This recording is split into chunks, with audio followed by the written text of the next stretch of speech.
bonjour à chacun et chacune. Alors voilà, c'est la vidéo vlog 3. Je change de pièce. Cette fois-ci, je suis dans une de mes pièces favorites de la maison, même si j'aime beaucoup ma maison. C'est une pièce dans laquelle je passe beaucoup de temps ces temps-ci, confinement oblige. Mon mari a recommencé la saison apicole. Il travaille pour un apiculteur et il a ses propres ruches en parallèle. Donc il n'est pas très souvent là. Cette fois, pendant une petite période, c'est surtout moi qui m'occupe des enfants. Voilà. Du coup, là, je suis dans ma cuisine. Je vais vous présenter un autre témoignage d'une autre cliente que je salue au passage et que je remercie encore pour m'avoir transmis ce témoignage. Voilà, j'ai envoyé une série de questions pour un peu guider les personnes qui souhaitaient témoigner et du coup, elle a répondu très fidèlement à ces questions. Bon, avant d'aller plus loin, si vous ne l'avez pas encore fait, n'hésitez pas à vous abonner, à activer la cloche de notification, à mettre un pouce bleu et à partager cette vidéo si elle vous plaît. Et j'espère que c'est le cas. Donc je vous fais une toute petite présentation de ma cuisine. La cuisine est plutôt en rectangle. Donc voilà, ça c'est le coin cuisinière, etc. Plan de travail. Voilà. Pourquoi j'aime beaucoup ma cuisine, petite anecdote, parce que dans mon ancienne maison, la cuisine était dans l'obscurité, une pièce très sombre. Je n'avais qu'un seul évier en inox tout petit, avec un robinet pas du tout haut. Et je me prenais souvent la tête à nettoyer ce genre de casserole que vous voyez ici, tellement je n'avais peu de place. Et à côté de mon évier, il y avait un tout petit espace de plan de travail et directement après une cuisinière. Donc c'était l'horreur. C'était l'horreur. Voilà, four encastré, etc. La terrasse de la première vidéo, le vlog 1, donc la terrasse sur laquelle j'étais, eh bien on peut la rejoindre par la cuisine et par la salle à manger. La petite table de cuisine, mon petit setup pour poser la caméra, et puis mon carnet. Aujourd'hui j'aurai un carnet, et puis le nouveau frigo, un placard et à nouveau la porte. Voilà, rien de spécial, si ce n'est que dans cette pièce j'ai mis ce tableau. C'est un tableau qui est à vendre aussi. Au passage, c'est un de mes tableaux favoris. Et d'ailleurs, je vais pouvoir bientôt ressortir mes peintures. Donc ça me fait vraiment du bien. Et aujourd'hui, il fait beau. Vous avez vu ma cuisine, c'était très rapide. C'est vraiment pour surtout les personnes que j'ai déjà en accompagnement qui sont assez curieuses, qui étaient au courant que je déménageais, tout ça. Peut-être que pour les 3/4 des gens qui vont regarder cette chaîne, ça ne vous intéressera pas. D'ailleurs, si c'est la première vidéo que vous voyez de ma chaîne, je me présente rapidement. Je suis Oriane, je suis chrétienne et je suis art thérapeute. Voilà. Donc aujourd'hui, je vais vous lire le témoignage d'une de mes clientes. Je l'ai rédigé parce qu'elle a répondu à plusieurs questions de manière très fidèle. Du coup, j'ai essayé de rédiger un petit peu ça pour que ce soit plus clair pour vous. J'ai 70 ans et je suis retraitée comptable. Depuis longtemps, je cherchais un thérapeute par le biais de l'art-thérapie car j'aime vraiment l'art. Et c'est vrai qu'elle aime beaucoup l'art. C'est un régal à chaque fois qu'on fait une séance ensemble. Je m'intéresse à tout ce qui concerne la guérison intérieure. J'ai connu Oriane en voyant son nom passer sur Facebook. Voilà, je ne sais pas trop comment. Elle a vu passer mon nom sur Facebook parce que la première personne qui m'a parlé est une personne qui vit vers Lyon ou à Lyon même, je crois. C'est comme ça que cette cliente et moi avons discuté une première fois au téléphone. En tout cas, moi, c'est comme ça que je l'ai connue. J'ai choisi son accompagnement parce qu'elle est chrétienne et non dans le New Age ou l'occulte. C'est bien cette précision parce qu'en effet, je trouve que de plus en plus de thérapeutes sont dans cette mouvance et c'est une mouvance de laquelle je veux vraiment me détacher. J'ai fait une vidéo d'ailleurs par rapport au New Age et au dessin animé Soul parce que je trouvais que c'était intéressant d'en parler. Donc je vous invite à regarder cette vidéo si vous ne l'avez pas encore fait.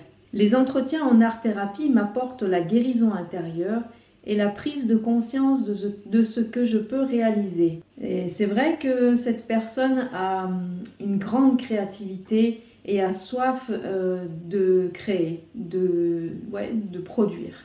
L'approche d'Oriane m'apporte une analyse chrétienne avec l'Esprit Saint. Oui, c'est la 3e vidéo, donc vous l'aurez compris, l'Esprit Saint a une place essentielle. Je ne travaillerai pas sans lui, c'est juste impossible pour moi et je pourrais le cacher ou être plus discrète par rapport à ça, mais en fin de compte, le Seigneur m'a toujours poussée à être absolument claire par rapport à ce sujet-là. Donc je continuerai comme ça. Pour moi, la foi est essentielle dans ce suivi car Dieu sait ce qu'il me faut pour me réaliser. Exactement. Il le sait d'ailleurs bien mieux que toi et moi réunis. Je fais confiance à l'Esprit Saint et au thérapeute. Merci pour ta confiance. L'art-thérapie me donne envie de me développer. Super. On continuera. J'ai toujours envie d'apprendre. Ça, c'est vrai aussi. D'ailleurs, je profite de cette vidéo pour dire que je suis en train de réfléchir à un programme de journal créatif sur 12 séances pour les personnes qui voudraient avoir un petit aperçu de ce que peut apporter l'art-thérapie, autant au niveau de la guérison intérieure, comme le dit cette personne, qu'au niveau de la créativité. Ça peut engendrer beaucoup de créativité, même quand on ne se croit pas créatif.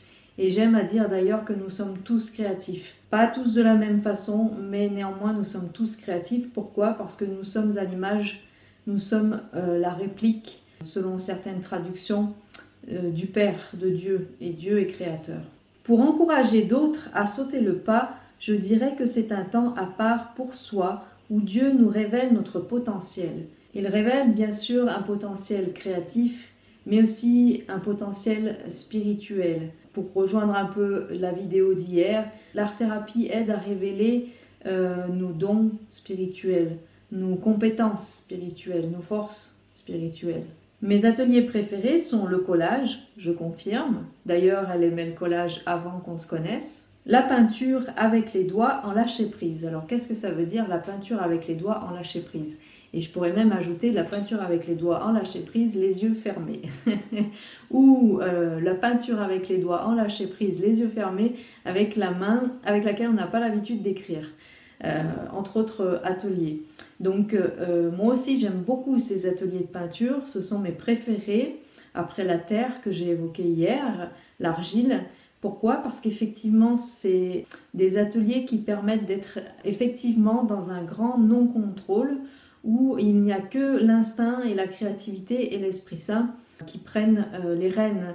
Généralement, je ne demande pas à la personne de produire quelque chose de précis en préambule, c'est-à-dire que je ne vais pas dire à la personne dessine un cœur, dessine un cheval, etc., etc., mais juste de laisser la main faire les gestes qu'elle a envie, en ayant eu comme consigne juste avant, pas forcément tout le temps, mais ça arrive régulièrement, de choisir 3 couleurs sans réfléchir, par exemple. Et les productions sont toujours très très intéressantes. Il y a même, je dirais, sans aucune hésitation, dans ce genre de production, une dimension très prophétique. Les séances me conviennent même si cela passe très vite et que j'aimerais que cela dure plus. Ça, c'est vrai.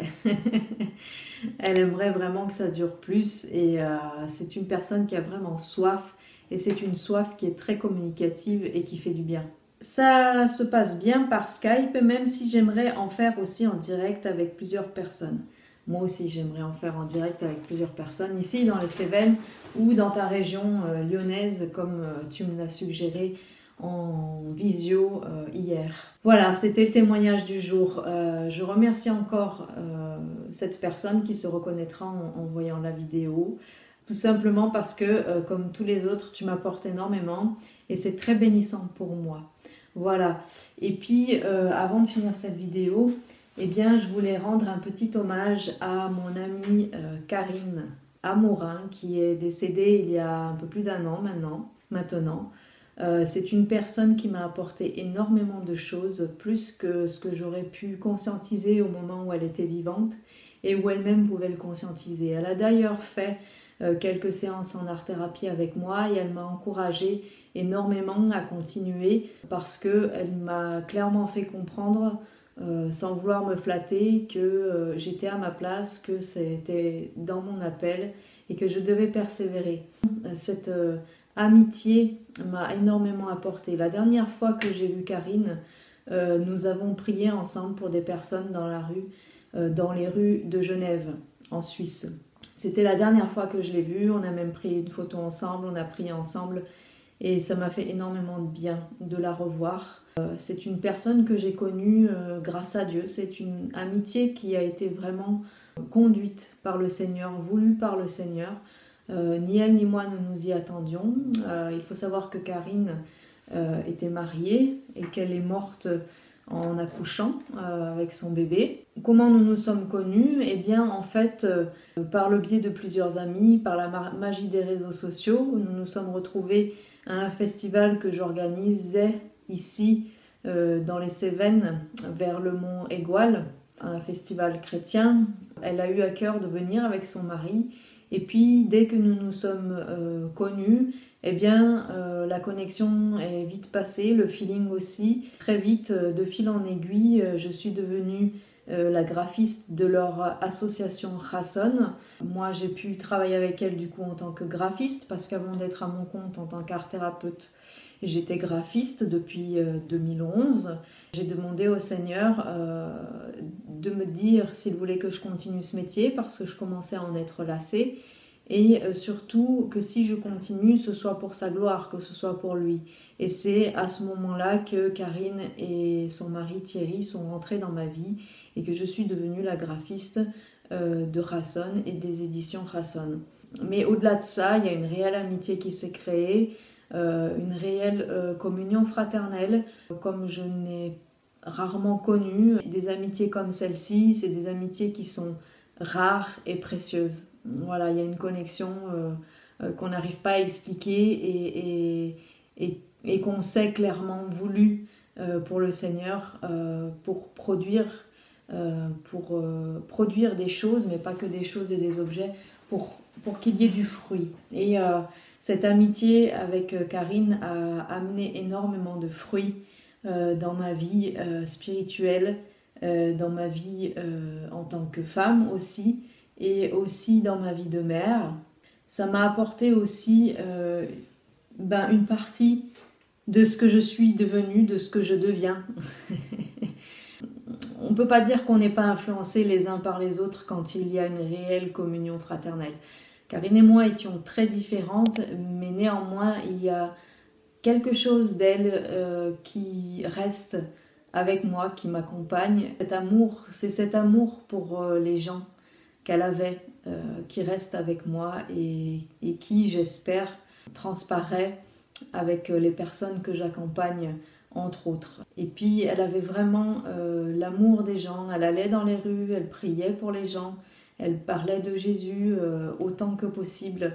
Elle a vraiment fait tout, mais tout ce qu'un disciple du Seigneur peut faire sans se poser de questions. Elle avait une foi incroyable à soulever des montagnes réellement. Elle n'avait peur de rien, probablement que si, mais en tout cas ça se voyait pas.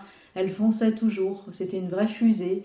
Et puis dans son sillon, elle a donné des impulsions à plusieurs personnes comme moi. Et pourtant, elle était, entre guillemets, plus jeune dans la foi que moi. Mais néanmoins, eh bien, ça a apporté un renouvellement quelque part, une fraîcheur dans ma foi, dans ma manière de vivre ma relation avec Dieu et avec les gens autour de moi. Et puis, je voulais vraiment en parler parce que je sais que certains et certaines qui vont regarder cette vidéo la connaissaient. Bien sûr, elle me manque, c'est évident. Je sais qu'elle est auprès de Dieu avec son bébé et suite à ça d'ailleurs, suite à cet événement qui a été très douloureux, où on a quand même senti la grâce de Dieu nous environner, sa paix, son amour, sa consolation, où pour ma part le travail de deuil s'est fait d'une manière complètement surnaturelle et inattendue.